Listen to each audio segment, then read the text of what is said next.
Welcome to STH's coverage of the Southeast Conference in the NPSL. We're at the halfway point of the season, and we get to catch up with some of the coaches and let you know what's going on, as it is crazy at the top of the table. And we'll get into that in just a little bit. But before we go forward, let's go backward and get you caught up on everything.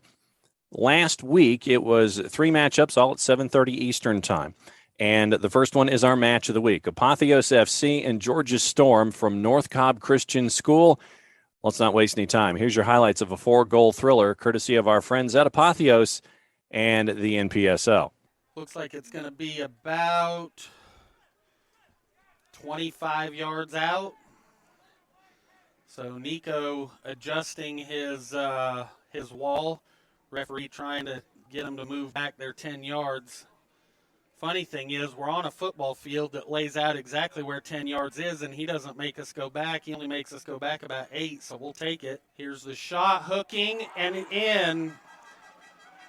And that's only the 3rd goal that the Georgia Storm have scored all season. And for the first 20 minutes of this game, Georgia Storm has really put the pressure on us. And we have not looked like the team that we've seen the past 4 weeks. So maybe that goal will wake us up, and we'll get kind of into our groove and start moving the ball around, give ourselves some opportunities to put one in the net. And it looks like Fitzgerald is going to take the PK. Nico in position. And Fitzgerald absolutely drills it to make the score 2-0 Georgia Storm. And now the boys trying to get it on our front foot. Bart with great work. Oh, excellent cross right there by Bart. Ethan was right there, and Storm able to deflect it out of bounds for a goal kick, but that was a great buildup right there by Bart. Jorge taking this corner. Beautiful ball. Charlie gets the ball right back in. Another header. Oh, my God! Yes, sir! Ethan Sassine.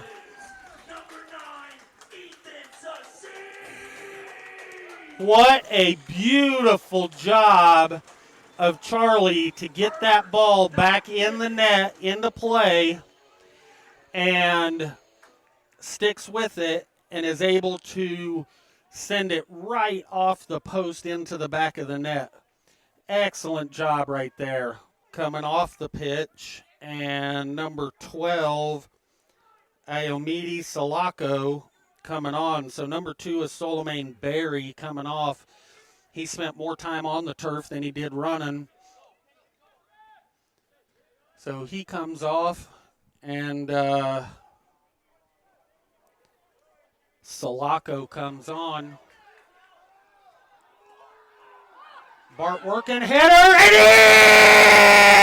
in! Are you kidding me? Are you kidding me right now? Oh my goodness! Come on with it, Bart Koistra! Yeah! So Apotheos and Storm tie at 2, and it was 2 goals on the board by Kevin Fitzgerald. That first one in the 20th minute, the PK in the 51st to give the Storm a 2-0 lead. Then back comes Apotheos, as you heard. Ethan Sassine in the 61st, Bart Koistra basically at the death to give that one a 2-2 draw. Other matchups on the board, it was Appalachian FC and Georgia Revolution. That one was a 1-1 draw. In that one, it was the Revs scoring early. Callum Shora scores in the 56th minute to give the Revs a 1-0 lead. But then 3 minutes from the finish, Dennis Bates in the 87th gives the 1-1 draw. So shared result at Ted Mackerel between Georgia Revolution and Appalachian FC. So the last game on the board was LSA Atletico Lanier hosting North Alabama SC at Allen Creek. And the end result was a 3-1 win for Atletico Lanier over the visitors. Atletico Lanier scores in the 33rd, and that was their first goal on the board. It was Tomas Salazar scores his first of two. Then heading into intermission, Deshaun McDonald scores for North Alabama SC. It was 1-1 at the break. Salazar gets his brace in the 61st. Jared Romero gets his in the 90th minute. So LSA Atletico Lanier gets the Duke by the score of 3-1 in that game at Allen Creek. So let's take a look at the standings and show you what is going on right now in the East. And it's 4 teams at the top, and you can basically throw a blanket over all of them. The Revs, App FC, North Alabama, and LSA Atletico Lanier are all at 2-1-2, all at 8 points. But the Revs have scored 13 goals and have a goal difference of 7. Appalachian FC have scored 10 and a goal difference of 2. North Alabama SC have scored and given up 7. LSA Atletico Lanier in their 5 matches have scored 4, given up 5. So their goal difference is at -1, each at points per match at 1.6. Apotheos FC with 1 win, a loss, and 3 draws. They are currently at 6 points in 5th, and Georgia Storm with their 1 point on the season that you heard earlier in the show. The Storm 4 losses and a draw. So they're at 1 point, 4 goals scored, and it is 12 goals against so far in the first 5 games for Storm. So that's how things stand in the Southeast. But let's get you ready for the weekend. And this is where we get to catch up with coaches and find out what they're thinking about how things have gone so far in the season in the Southeast Conference and get you ready for the weekend. So the 3 matches on the board. Let's just start at Ted Mackerel at 7:30. Appalachian FC is hosting LSA Atletico Lanier. We caught up with App FC head coach Dale Parker. Here's his thoughts at the halfway point of the year. So if I told you that you were going to be in this massive humanity that really is the top of the conference right now at the halfway point, if I told you that you'd be where you were, what would you have said? I would be happy with it.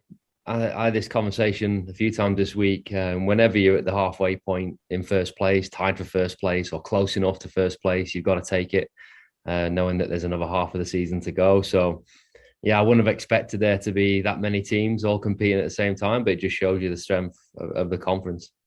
When it comes to standouts, who has stood out to you so far for App FC? Who have been some of your standouts here to get you to the halfway point? I mean, as a collective, it's been a really good effort from the whole squad. There's been a few players who have stood out a little bit that are new guys this year. I think Liam Healey's been a real breath of fresh air for us in midfield. He's able to control the pace of the game. Somebody that we expected to come in and do well, but perhaps has gone above and beyond. And alongside him, Dennis Bates, our captain midfield, he's really kicked on another level from last year.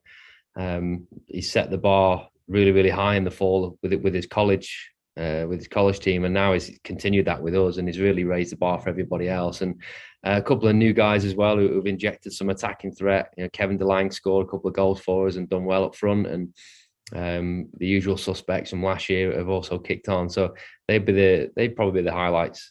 All right. So 1-1 draw last week at Ted Mackerel against the Georgia Revolution. What sticks out? What were some of your takeaways from the draw? I mean, they're a good team. You know, that we went there on the first day and were able to win that one, and we expected it to be a battle on Saturday. I still believe that they're probably our best opponents in the division. What I've seen, what we faced. I don't think we got to the levels that we're capable of, which is disappointing because you're playing at home against, you know, who arguably are the best team in the league, and we didn't really get to the levels that we know we can. Probably deserved a draw. I don't think either team deserved to win. I thought they came up with a really good game plan. They were really solid in the first half, made it difficult for us. They a bit more expansive in the second half, and they sent more numbers forward. They got the goal. And then they made it really difficult for us to get back in and score our goal. You know, it took a penalty to get us back in the game. But it was a really good battle from start to finish, from arguably the two standout teams, in my opinion, in the conference. All right. So what has study hall been like this week getting ready for Atletico Lanier? Difficult. They're a tricky team to figure out.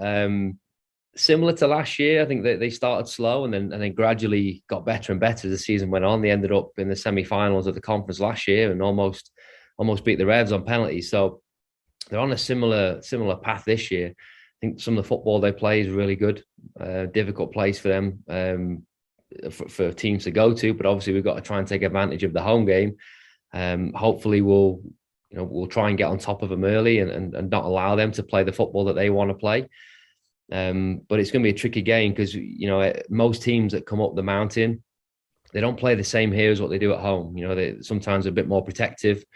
They send less numbers forward, which makes it a difficult game for us. So we're going to expect the same, but obviously understand that they can play and they can hurt you. Georgia Revs hosting Apotheos FC at McDonough High. That one also is a 7:30 kick. Here's Revs head coach Jack Marchant on how things have gone so far this season for the Revs.